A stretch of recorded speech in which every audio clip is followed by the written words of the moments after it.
안녕하세요. 중국 전문 채널 찐중투입니다.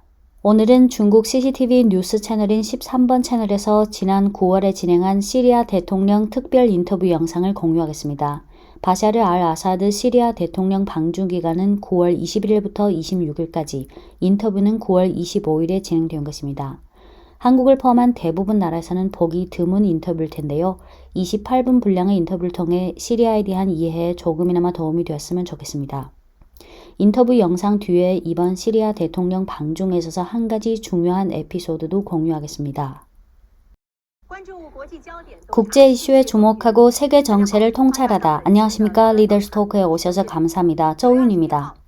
9월 21일부터 26일까지 바샤르 알 아사드 시리아 대통령이 항저우 아시안게임 개막식에 참석했습니다. 10여 년간 전란을 겪은 시리아는 어떻게 국가를 재건할 것인가? 봉쇄 제재 돌파, 시리아는 어떻게 국제 무대에 복귀할 것인가? 중국과 시리아의 전략적 동반자 관계 수립, 양국은 어떻게 앞길을 개척해 협력을 강화할 것인가? 오늘 게스트는 시리아 대통령 바샤르 알 아사드. 지금부터 대화 속에서 답을 함께 찾도록 합시다. 대통령님 안녕하세요. 중앙방송 TV 특별 인터뷰에 응해주셔서 감사드리고 중국에 오신 걸 환영합니다. 지난번 대통령님께서 영부인과 방중하신 것은 2004년입니다. 이번에 근 20년 만에 다시 중국을 방문하셨는데 어떤 심정이신지요? 또한 대통령님께서 느끼신 중국의 가장 큰 변화는 무엇인가요? 우선 오늘 저를 인터뷰해 주셔서 감사합니다. 중국 방문이라면 지난번 방문은 19년 전인데 그동안 중국은 비약적인 발전을 실현했습니다. 만약 저보고 비교하라 한다면 상전벽해라고 표현해야겠습니다. 중국은 예전에 세계 공장 또는 세계 상품 공장이라 불리웠습니다. 하지만 지금의 중국은 세계 혁신 공장이라 불러도 되겠습니다. 이게 한 방면이고 또 한 방면은 아시다시피 중국 인민들의 애국 열정이 매우 높고 조국에 대한 자긍심이 충만한데요. 이런 자긍심은 나라가 이룬 일련의 발전 성과에 기인한 것입니다. 제가 강조하고 싶은 점은 물론 발전과 변화가 중요하긴 하지만 중국이 변함없이 지켜온 점이 더욱 소중해 보입니다. 즉, 비록 발전과 변혁이 일부 부작용을 가져다 줬지만 중국의 문화는 변한 적이 없습니다. 중국 인민들은 국가에 대해, 사회에 대해, 풍속과 전통에 대한 정체성이 변한 적 없는데 이것이야말로 가장 큰 성공입니다. 적지 않은 나라들은 경제와 기타 분야의 발전을 실현할 능력은 있지만 오랜 기간 동안 민중의 정체성을 유지하기 어려웠습니다. 오늘날 중국 인민의 정체성과 동질감은 20년 전에 비해 다름없습니다. 이번에 영부인과 함께 아시안게임 개막식에 참석하셨는데 시리아 대표팀이 입장할 때 현장은 그야말로 열렬하고 들끓었습니다. 제가 영상을 하나 보여드리고 싶은데요. 개막식 때 시리아 대표단 입장 시 모습입니다.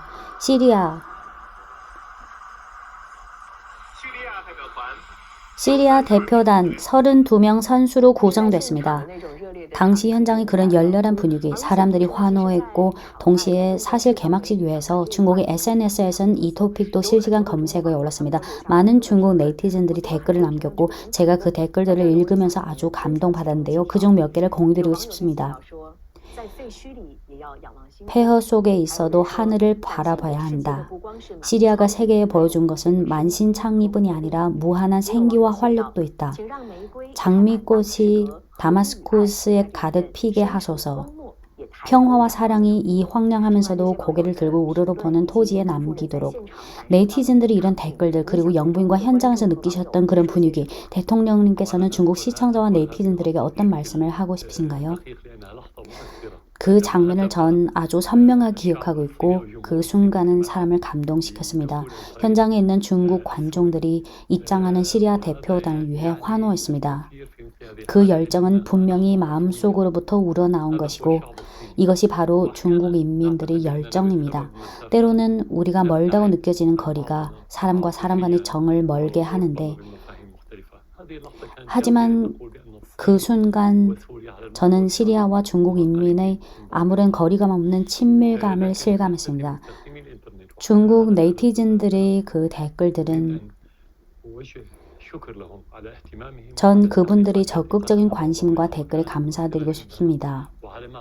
그분들은 중국과 시리아의 예로부터 지금까지 관계를 잘 알고 있고 그분들은 지금 시리아에서 발생하고 있는 상황도 알고 있습니다. 제가 하고 싶은 말은 개막식 때 관중들의 열정과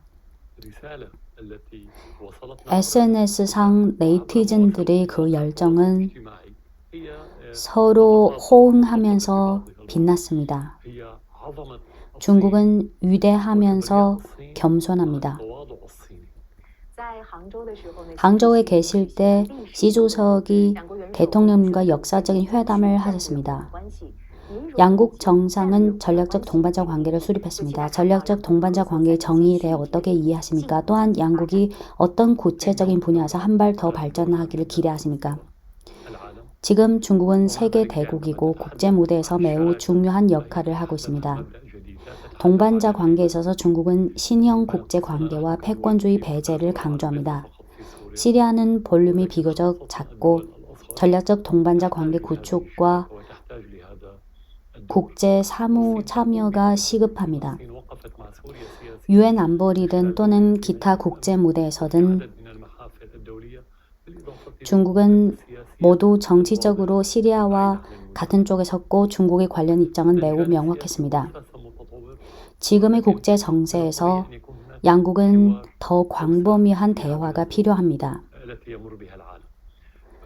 그 외에 또 경제와 발전 면에서 시리아는 현재 경제 상황이 매우 심각합니다.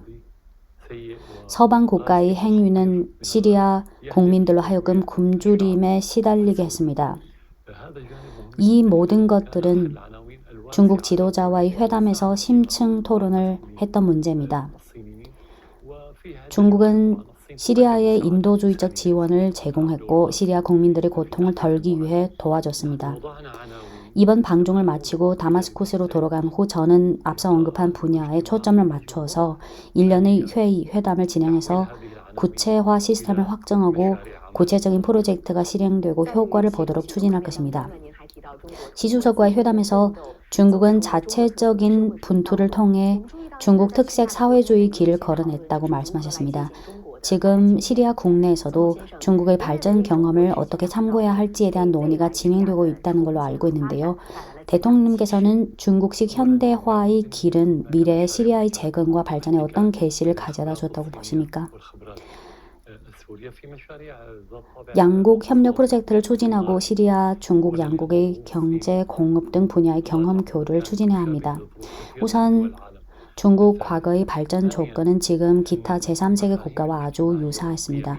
둘째는 사회 발전 상황과 가치관은 전체적인 발전 과정에서 기반 역할을 하는데 기술 발전은 사회 발전을 벗어나면 안 됩니다. 때문에 시리아는 여러 분야에서 중국 경험으로부터 수혜를 얻을 수 있지만 서방 국가로부터 같은 계시를 받을 수 없습니다.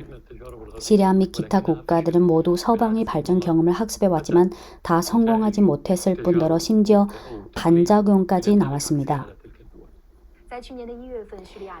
작년 1월 시리아는 1대1로 제2가입을 선포했는데요.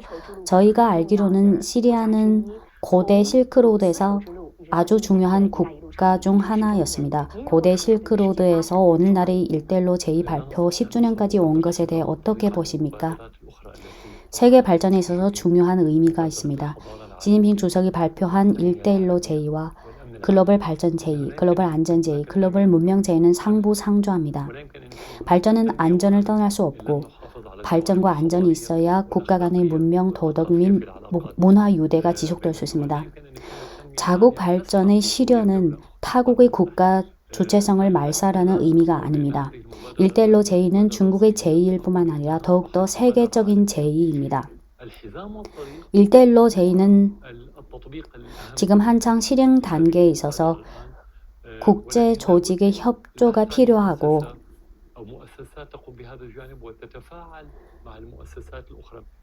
이러한 일련의 제2는 국제 조직과 상호 연결돼 있고 1대1로 제2의 글로벌적인 시행을 추진해야 합니다. 과거에 시리아는 세계적으로 빛나는 문명을 가졌던 적 있다. 아시아 대륙 서부, 지중해 동해안에 위치해 있고 아시아, 아프리카, 유럽 3대주의 교차 지역에 위치해 있어서 중동의 심장이라 불렀다. 2011년 미국과 서방 세력의 직접 참여하에 시리아는 여러 해 전란에 빠지게 됐고 국민들은 온갖 고난을 겪게 됐다. UN 데이터에 의하면 2011년 이래 시리아 위기로 인해 최소 35만 명의 사망자가 발생했고 1,200여만 명이 떠돌아다니게 됐고 1,400여만 명의 평민이 인도주의적 지원이 시급한 상황이다. 시리아는 원래 중동 지역에서 가장 부유하고 가장 안정적인 국가 중 하나였던 걸로 알고 있는데요. 게다가 아라비아는 이런 속담이 있다고 들었습니다. 많은 중국인들도 다 아는데요. 만약 인간의 천당이 있다면 다마스코스는 반드시 거기에 포함됐을 거다. 하지만 10여 년의 전란을 겪으면서 시리아는 전쟁의 불길이 퍼지고 경제가 쇠퇴해서 상처투성이가 됐을 뿐만 아니라 게다가 가장 중요한 것은 거기 국민들이 아주 많은 손실과 아픔을 겪게 됐습니다. 현재 시리아의 상황을 어떻게 평가하십니까? 더 핵심적인 문제는 전쟁은 끝났습니까? 전쟁은 아직 끝나지 않았고 저희는 아직 전쟁의 중심에 처해 있습니다. 하지만 제가 드리고 싶은 말씀은 시리아의 지리적 위치는 자고로 또는 유사일의 침략 다발 지역이었고 침략자가 공격해 올 때마다 도시는 파괴당했습니다. 시리아는 자고로 그랬고 파괴당한 후 또 다시 재건됐습니다. 그래서 전쟁이 끝나고 제재가 종료된다면 시리아 국민들은 자신의 국가를 재건할 능력이 반드시 있습니다. 문제는 잠재적인 사회적 영향입니다. 물질적인 회멸은 그래도 재건할 수 있지만 만약 사상 문화가 한번 사라지게 된다면 진짜 다시는 돌아오지 못합니다. 어느 날 이번 전쟁은 두 가지 잠재적 위험이 있습니다. 하나는 서방의 신자유주의, 미국이 그 대표입니다. 둘째는 극단주의인데 각국은 모두 이 두 가지 위험에 직면했습니다. 이 두 가지는 겉으로 보기에는 좀 달라 보일 수 있지만 실은 한 통 속의 나쁜 놈입니다.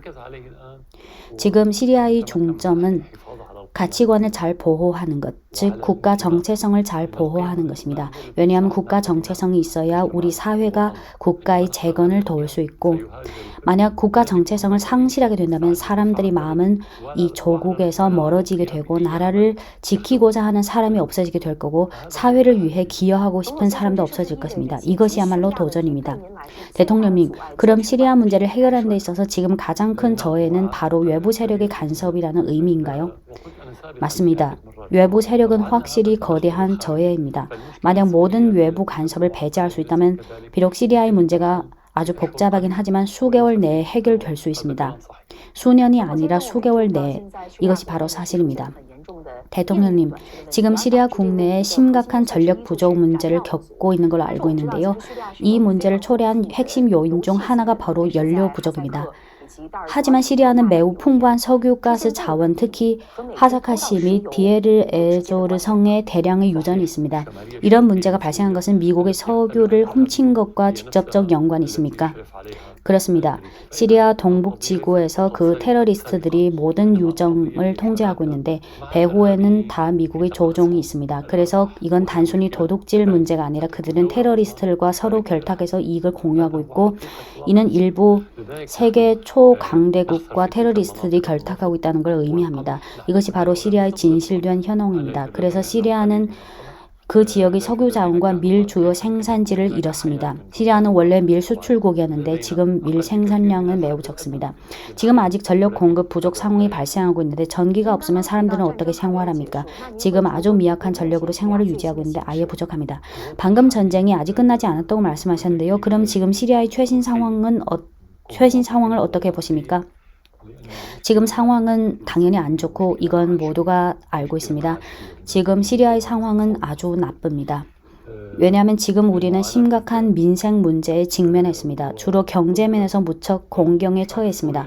과거에 시리아인들이 각국 국민들과 왕래하고 상업, 문화 등 다방면의 교류를 했고 이런 교류는 국가 번영에 있어서 아주 필요합니다. 하지만 지금 시리아는 서방 국가들이 목구멍을 꽉 쥐고 있는데 하지만 그렇다고 해서 저희가 손 쓸 길이 없는 건 아닙니다. 이것이 바로 이번에 중국을 방문한 취지 중 하나입니다. 여기서 우호국을 얻어서 중요하고 필요한 지지를 얻었습니다. 지지라는 것은 꼭 인도주의 지원으로만 반영되는 것이 아니라 시리아를 위해 대문을 활짝 열어서 시리아인들과 교류하는 것입니다. 시리아는 자고로 국가를 재건하고 교류 협력을 통해 번영으로 향할 능력이 있었고 시리아는 이런 능력을 잃지 않았습니다. 이런 경제, 정치, 문화 관계야말로 시리아에게 대문을 활짝 열어줄 수 있고 시리아로 하여금 재출발하게 할 수 있습니다. 방금 국가 재건이 시리아 국민들이 가장 큰 소원 중 하나라고 말씀하셨는데요. 국가 재건에 대해 어떤 계획과 전망이 있으신지요? 만약 시리아가 재건된다면 광활한 미래를 가질 수 있습니다. 저는 가설, 희망 또는 기대를 논하고 싶지 않고 전쟁 전의 시리아의 상황을 말하고 싶습니다. 당시 시리아는 경제 성장이 가장 빠른 단계에 있었고 성장률이 7%에 근접했습니다. 실력이 제한적인 나라에 있어서 7%는 아주 높은 경제 성장률입니다. 당시 시리아는 부채가 없었고 채무국인 적이 한 번도 없었고 차관 후 바로 갚았습니다. 당시 충분한 밀이 있었고 많은 국가로 밀을 수출했습니다. 그 당시 또 과일, 야채도 수출했습니다. 전쟁 초기엔 한창 공업을 발전시키고 있었습니다. 때문에 저는 매우 자신 있게 말할 수 있습니다. 만약 전쟁이 끝나서 시리아가 재건된다면 전쟁 전보다 더 좋아질 것입니다. 대학 시절에 의학을 공부하셨고 안과 의사를 하신 적도 있는데 그럼 향후 시리아의 재건, 발전 등 과정에서 직면하게 될 어려움과 험난함에 대해 어떤 대응 처방을 내리기를 바라십니까? 현재 시리아는 전쟁 봉쇄로 인해 초래된 내부적 도전에 처해 있는 동시에 세계 경제 형세 변화가 가져다준 외부적 도전에도 처해 있습니다. 코로나, 우크라이나 전쟁 등 사건으로 인해 물가가 급등했고 그 외에 미국 달러 금리 상승 문제도 있는데 이는 모든 국가의 처지를 더 어렵게 만들었습니다. 지금 상황을 치료하려면 가장 근본적인 처방은 과도입니다. 시리아뿐만 아니라 모든 나라가 달러 거래에서 기타 통화로의 거래로 과도해야 합니다. 대체 통화의 첫 번째 선택이 바로 위안화입니다.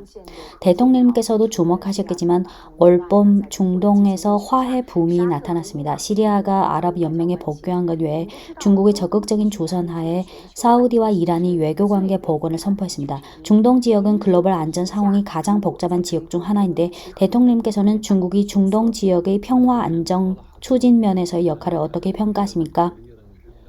사우디와 이란의 화해는 거대한 성과이고 매우 뜻밖이고 이건 아름다운 서프라이즈입니다. 사우디 이란 양국의 모순은 이 지역에서 벌써 40여 년간이나 지속됐는데 이것은 서방의 외교 방식, 특히 미국의 외교 방식의 전형적인 결과물입니다. 미국은 몇몇 국가 간에서 문제를 만들고 나서 그 국가들을 협박해 미국을 위해 살의를 도모합니다. 그럼 대가를 치르는 건 누구일까요?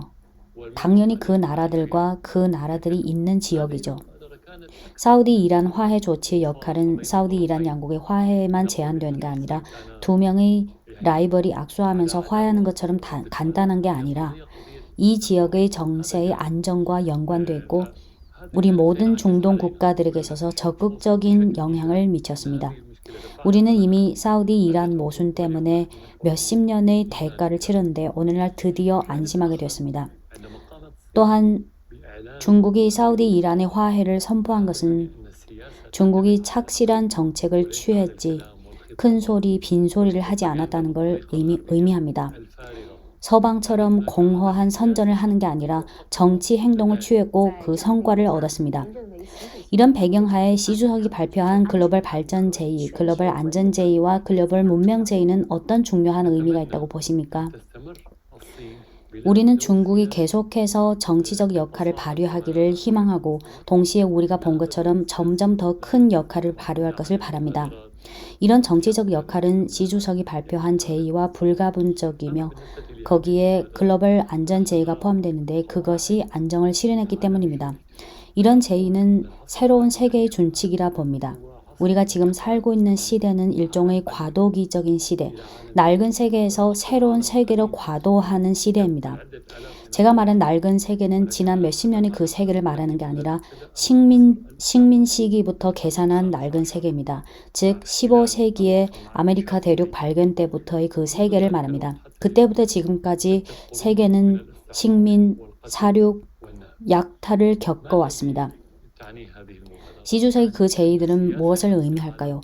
오늘날 세계 정치는 더 이상 남에게 손해를 끼치고 자기 이익만 도모하는 그 낡은 관계에 따르지 않을 것이고 더 이상 사륙과 침범을 둘러싸지 않는 일종의 신형 정치를 의미합니다. 우리는 도덕 기반의 정치를 구축할 필요가 있고 협력 기반의 정치를 구축할 필요가 있고 원칙 준수 기반의 정치를 구축할 필요가 있고 상호 윈윈 기반의 정치를 구축할 필요가 있습니다. 때문에 시주석의 제의는 신세계에 유익한 준칙이라 평가하고 낡은 세계에 대한 대체를 추진할 것입니다. 문명, 미래, 국제 협력을 마음껏 이야기하는 바샤르는 암흑하고 어려운 시기를 겪은 적이 있었다. 바샤르가 리드하는 시리아 정부를 뒤집기 위해 미국은 줄곧 전력을 다했다. 2006년 12월 13일 한 통의 전보가 주 시리아 미국 대사관에서 워싱턴으로 전송됐다. 제목은 아라비아 시리아 공화국 정부 영향 전략이었다. 그 전보에는 바샤르 정부를 동요시킬 9가지 방안이 나열돼 있었고 미국 정부의 시리아의 수니파와 시아파 간 모순을 찾아서 이용하고 쿠르드인들의 불만 정서를 선동하고 시리아가 심각한 외부 위협에 직면했다는 헛소문을 퍼뜨려야 한다는 등 건의가 포함되어 있었다. 10년 전 주 시리아 미국 대사관에서 발송된 그 전보와 기타 3만 통의 전보와 이메일이 암호 해제 사이트를 통해 2016년에 폭로되면서 시리아 동란 배후의 외부 세력이 빙산의 일각을 드러냈다. 하지만 당시 이미 테러리스트들이 연병장으로 전락한 시리아에 있어서 먹을 것도 잠잘 곳도 없는 시리아 국민들에게 있어서 진실은 너무 늦게 찾아왔다. 동란의 최대 수출국으로서 냉혈한 사륙을 좋아하는 미국 패권의 손에 무고한 시리안들의 피가 가득 묻어져 있었다.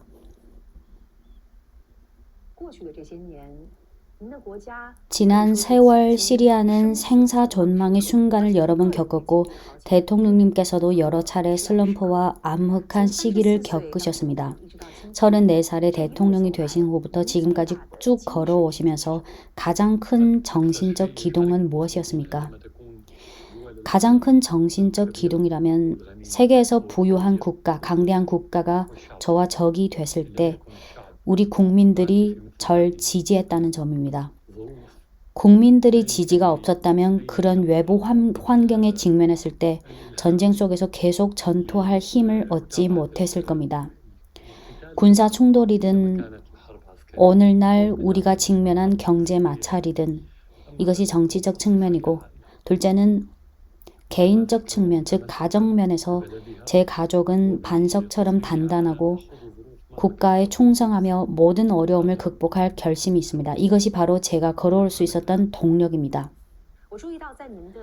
대통령님의 성장 과정을 보면 아버님이 엄격한 아버지 역할을 하셨고 자녀 교육에 있어서 아주 엄격하셨다고 들었습니다. 이런 성장 환경은 대통령님께 어떤 영향을 가져다 줬는지요?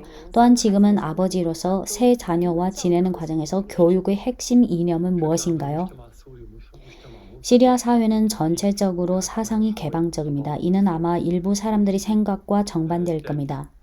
시리아의 역사가 개방적인 사회 사상을 만들었습니다.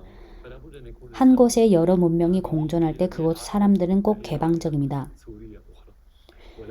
우리 가족은 여느 시리아 가정과 마찬가지로 그런 환경 속에 살고 있습니다. 하지만 저와 부모님과의 관계와 비교했을 때 지금 저와 자녀와의 관계는 좀 다릅니다. 왜냐하면 세계 정세가 변했기 때문입니다.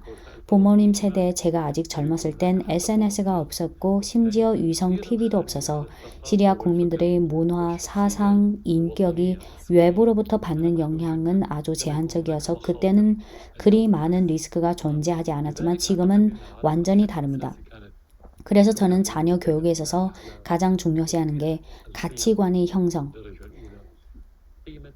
집단주의적 가치관의 형성이지 서방 개인주의 가치관이 아닙니다. 저에게 있어서 국가의 가치관은 민족 정체성보다 더 우선이며 앞으로 나아가면서 다른 문명과 교류해야 할 뿐만 아니라 동시에 자신의 민족 특색도 유지해야 합니다. 저는 이것이 오늘날 우리가 어른으로서 자녀를 교육할 때 직면한 도전이라고 생각합니다. 막내 아드님이 중국어를 배운다고 들었는데요. 그런가요? 네, 그는 전쟁 초기에 중국어를 공부했는데 대략 7, 8년 전 또는 더 전에 아주 기초적인 중국어를 배웠습니다.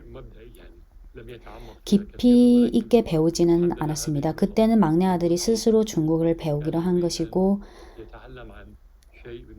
그가 얻은 건 한 가지 언어를 배운 것일 뿐만 아니라 중국 문화를 이해하는 것이었습니다. 오늘 인터뷰는 이제 막바지 단계인데요. 대통령님의 방중 일정도 내일이면 곧 마무리되십니다. 이번 방중에서 가장 큰 수확은 무엇입니까? 또는 이번 중국행을 어떻게 평가하시겠습니까? 이번 방문을 통해 우리는 중국이 지난 10년 동안 발휘한 거대한 역할의 수혜를 받았고 중국이 경제 발전의 수혜를 받았고 중국의 정치 제의와 발전 제의의 수혜를 받았고 시진핑 주석이 발휘한 역할의 수혜를 받았다는 걸 느꼈습니다. 이 모든 것은 이번 방문으로 하여금 풍성한 열매를 맺게 했고 어떤 시각에서 보든 이번 방문은 진정으로 성공하고 착실하고 실무적인 한 차례의 방문으로 생각합니다. 대통령님 인터뷰에 응해주셔서 대단히 감사드리고 대통령님의 경험, 소감, 특히 투철한 식견을 공유해 주셔서 감사합니다. 저희도 다마스쿠스에 하루빨리 장미가 만개하기를 희망하고 사랑과 평화가 시리아에 오래오래 머물기를 바랍니다. 감사합니다. 이번 기회를 주셔서 감사하고 귀 채널과 프로그램을 통해 중국 인민들에게 말씀을 전할 수 있게 해줘서 감사합니다. 저는 중국 인민들에게 축하의 메시지를 전하고 싶습니다. 지난 몇십 년 동안 중국 인민들이 거둔 성과에 축하드립니다. 사실이 증명했듯이 중국 인민은 위대한 인민입니다. 그냥 말로만 하는 게 아니고 이것은 사실입니다. 중국이 국가 비전을 실현하기를 바랍니다. 국제에서 중국의 비전은 어느 날 대부분 나라의 비전이기도 합니다. 인터뷰 감사합니다.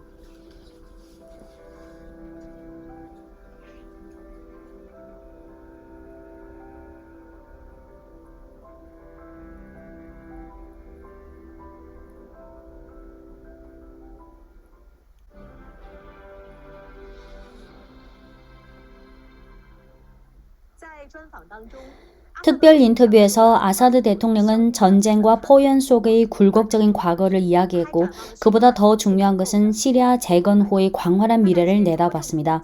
그는 중국 정부가 시리아 국민들에게 준 도움과 지원에 감사의 뜻을 표했고 국제 공평 정의를 수호하고 세계 다극화를 추진하는 것이 그가 진심으로 바라는 점이라고 밝혔습니다. 다마스쿠스의 장미가 하루빨리 활짝 피기를 바라고 너무 많은 전쟁과 고난을 겪은 그 땅이 안녕과 평화를 되찾기를 바라겠습니다. 네, 인터뷰 영상은 여기까지고 이어서 이번 시리아 대통령 방중에 있어서 한 가지 중요한 에피소드를 공유하겠습니다. 지난 9월 21일 바샤르 알 아사드 시리아 대통령 부부가 중국에 도착했고 9월 22일 시진핑 국가주석과 회담을 한 후 연합 성명을 발표했고 9월 23일 항저우 아시안게임 개막식에 참석했고 그 외에 다양한 방문 일정을 마치고 26일에 귀국했습니다. 이번 시리아 대통령 방중은 비밀리에 진행된 거라서 사전에 아무런 정보가 없었는데요. 비밀리에 진행한 이유는 아시다시피 시리아는 장기간 내전에 시달렸고 장기간 미국의 제재를 받아왔기 때문에 만약 사전에 방중 계획이 노출된다면 미국이 간섭하거나 또는 공중 기습으로 파괴할 가능성이 높기 때문입니다. 9월 21일 시리아 대통령 부부가 중국 항저우시에 착륙한 후에야 세계에 공개됐는데요. 시리아 대통령 부부가 이용한 비행기는 시리아 자국 비행기가 아닌 에어 차이나 중국 국제 항공 전용기였습니다. 보통 외국 정상이 해외 방문을 할 때 자국의 전용기를 이용하는 게 당연한 건데 이번에 중국이 왕복 전용기를 제공했습니다. 에어 차이나 전용기가 9월 20일 북경에서 출발해 시리아 수도 다마쿠스에 도착했고 9월 21일 시리아에서 직접 중국으로 비행한 게 아니라 시리아에서 요르단, 사우디, 파키스탄 영공을 거쳐서 중국의 영공으로 들어가서 항저우시에 도착했습니다. 지도를 보면 아시겠지만 만약 시리아에서 직접 중국으로 비행한다면 중간에 이라크, 아프가니스탄 등을 경유해야 하는데요. 이 지역들이 지금 어떤 상황인지는 대충 아실 겁니다. 그래서 이번에는 좀 우회적인 비행 노선을 택해서 총 비행거리가 1000km를 넘었습니다. 9월 26일 귀국 시에도 똑같은 노선으로 귀국했습니다. 여기서 중요한 점은 전용기는 중국 거고 중국의 조율하에 파키스탄, 이란, 사우디 그리고 러시아 공군의 호송을 잇따라 받았다는 점인데요. 중국에서 시리아로 귀국할 때 비행 노선을 영상을 보면서 설명하겠습니다. 한 1분 20초 정도 걸립니다. 북경에서 출발해서 내몽골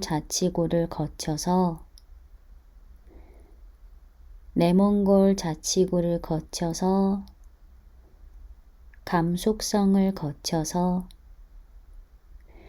감숙성을 거쳐서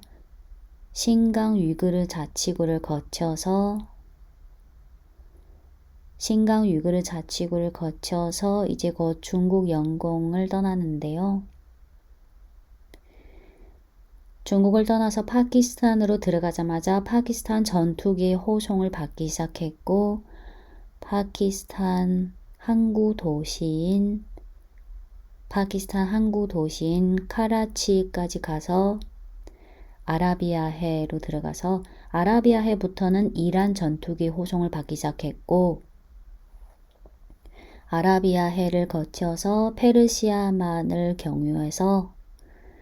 페르시아만을 거쳐서 사우디 영공부터는 사우디 전투기 호송을 받았고 사우디를 거쳐서 요르단에서 마지막에 시리아 수도 다마쿠스는 러시아 공군 전투기 호송을 받아서 무사히 도착했습니다. 이번 사우디 대통령 부부 방중 시 중국이 전용기를 제공하고 각국이 협조하에 전투기 호송을 제공한 이유는 우선 아시다시피 시리아는 내전 발생 이래 수십만 명의 사망자가 발생했고 경제가 상당히 크게 파괴됐고 거기다 미국 패권 제재 때문에 장거리 비행이 가능한 항공기가 없다는 점이 있습니다. 또한 지금도 미국은 매일 시리아에서 석유를 약탈하고 있습니다. 시리아에 장거리 항공기가 없거니와 설령 있다 해도 과거에 시리아 대통령이 몇 번이나 암살당할 뻔했기 때문에 자국 항공기로 장거리 비행을 할 경우 안전이 전혀 보장되지 않습니다. 중국이 왕복 전용기를 제공함으로써 시리아 대통령 부부의 안전을 보장하는 동시에 시리아를 포함한 아랍 국가들에 대한 우호 관계를 한층 강화했습니다. 이번 비행 계획은 시리아 대통령 부부가 중국에 도착한 후에야 공개된데요. 즉 사전에 아주 비밀리에 계획한 건데 러시아, 사우디, 이란, 파키스탄 등 국가의 전투기 호송이 있었기 때문에 안전한 왕복이 가능했고 전용기가 에어차이나 중국 비행기였기 때문에 혹시라도 중도에 어떤 공격을 받아서 안 좋은 일이 발생할 경우 그 공격은 중국에 대한 공격이나 마찬가지입니다. 이번 전투기 호송 작전에 사우디와 이란이 함께 협조할 수 있었던 것은 찐용투 과거 영상에서도 다뤘는데요. 올해 3월 사우디와 이란이 중국 북경에서 외교 관계를 복원했기 때문에 가능했습니다. 바샤르 알 아사드 시리아 대통령이 어떤 분인지는 아시는 분들은 아시겠지만 1965년생이고 전 시리아 대통령의 차남, 대학때 의대를 나와서 의사의 길을 가려고 했는데요. 전 시리아 대통령은 원래 장남을 후계자로 키우고 있었는데 1994년에 교통사고로 사망했습니다. 그 교통사고가 그냥 교통사고인지 아니면 인위적인 암살인지는 아직 미스터리입니다. 그래서 차남인 바샤르 알 아사드가 갑자기 형의 자리를 이어받을 수밖에 없게 돼서 1994년 군사대학에 입학해서 공부하기 시작했고 6년 후인 2000년 시리아 부흥당 총서기가 되면서 같은 해 절대적 표수로 대통령으로 당선됐고 그 후 2007년, 2014년, 2021년에 재당선되면서 계속 대통령직을 수행해 왔습니다. 아사드 대통령은 정치적으로 정치범을 석방하고 언론 통제를 완화하고 부정부패를 징계하고 지도자에 대한 신화를 금지했습니다. 경제적으로는 5개년 계획을 통해 경제개혁, 외국 자본 유치, 민생 개선 등을 진행하면서 평판이 좋았습니다. 그가 처음 대통령 자리에 올랐을 때 미국은 그를 만만하게 봤고 각종 수단으로 처리해서 정부를 뒤집은 후 시리아의 허수아비 대통령을 세우면 된다고 생각했는데 아사드 대통령은 장기간 미국의 강압에 굴복하지 않았습니다. 시리아 퍼스트 레이디인 아스마 아사드는 예전에 이분 심층 인터뷰를 본 적이 있는데요. 기자 질문에 답하는 그 한마디 한마디, 그 자세를 보면서 정말로 훌륭하고 존경스러웠습니다. 대통령 부부는 자녀가 3명이 있고 이 5식구 중 3명이 미국과 서방의 제재 대상입니다. 이번 중국 방문은 시리아에게 있어서 정치적으로든 경제적으로든 여러 면에서든 큰 의미가 있겠지만 시리아 대통령 가족에게 있어서도 아주 소중한 시간이었을 거라 생각합니다. 네, 오늘 내용은 여기까지입니다. 이상 찐중투였습니다.